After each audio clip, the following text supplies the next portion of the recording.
আমরা এসেছি পলাশীপাড়া সমাজ কল্যাণ সমিতির সমন্বিত কৃষি ইউনিট কৃষি খাতের আওতায় মালচিং পেপার ব্যবহার করে ফসল চাষ প্রদর্শনীর।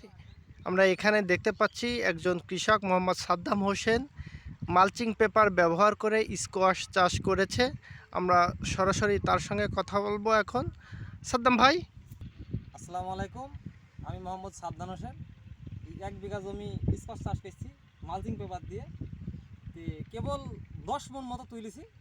আমি আশা করছি যে 1.5 লাখ 2.5 লাখ টাকা মতন এখানে আমি লাভবান হইতে পারবো বিক্রি হতে।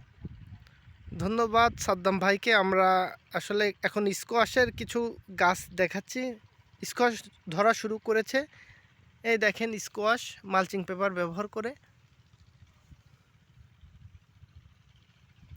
প্রত্যেক গাছে এখন 4-5টা স্কোয়াশ আছে।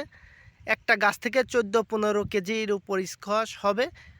এই 1 বিঘা জমিতে 1.5 লাখ 2 লাখ টাকার উপর স্কোয়াশ বিক্রি হবে। আশা করছি কৃষকরা অনেক লাভবান হবে। ধন্যবাদ সবাইকে। আসসালামাইকুম, আমি মোহাম্মদ জুয়েল বিশ্বাস, কৃষি কর্মকর্তা, সমন্বিত কৃষি ইউনিট, পলাশীপাড়া সমাজ কল্যাণ সমিতি। আমরা এসেছি এখন স্কোয়াশ চাষ প্রদর্শনী দেখতে। মালচিং পেপার ব্যবহার করে স্কোয়াশ চাষ এখানে মোহাম্মদ মুসাফ আলী সাদ্দাম হোসেনের স্কোয়াশে আমরা এসেছি। এখন এই স্কোয়াশ লাগিয়েছে 1 বিঘা জমিতে। সে এই বছর প্রথম চাষ করেছে স্কোয়াশ, আগে করিনি কখনো। আমাদের সহযোগিতায় সে প্রথম স্কোয়াশ চাষে আগ্রহ প্রকাশ করেছে এবং আমরা তাকে মালচিং পেপার দিয়েছি, বীজ দিয়েছি, সার দিয়েছি এবং পরামর্শ দিয়েছি কখন কোন বীজটা দিতে হবে, সার দিতে হবে।